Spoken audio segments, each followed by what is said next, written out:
Mga kapuso, negatibo na sa red tide ang mga baybayin ng Anda at Bolinao sa Pangasinan ayon sa BFAR Region 1. Makibalita tayo live kay Sandy Salvacio.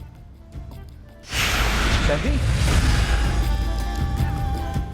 Chris, good news hindi lang para sa ating mga mamimili kundi pati na rin sa ating mga negosyante at mga mangingisda ang pag-lift sa red tide ban sa mga coastal areas na naapektuhan nitong red tide toxins. Naginhawaan daw ang mga shellfish vendor tulad ni Nanay Hilda matapos i-anunsyo ng BFAR na red tide free na ang coastal water sa mga bayan ng Anda at Bolinao sa Pangasinan.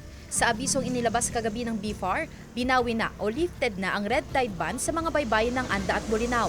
Umaasa ngayon ang mga negosyante ng shellfish na makakabawi ng kita ngayong negatibo na sa red tide toxin ang mga baybayin ng Anda at Bolinao. Medyo mahina po siya. Kasi yung sinasabing mga red tide, yung mga namimili, takot din na bumili. Nagpapasalamat kami sa dahil ang red tide na alis na.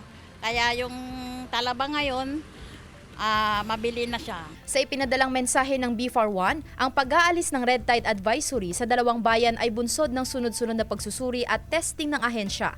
Ligtas na mula sa red tide toxins ang mga sample na nakuha sa mga baybayin ng Anda at Bolinao.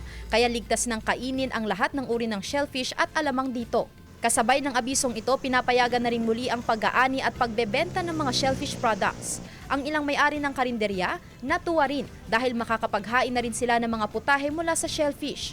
Good news. Ngayon, wala ng red tide, pwede na akong magluto ng shell.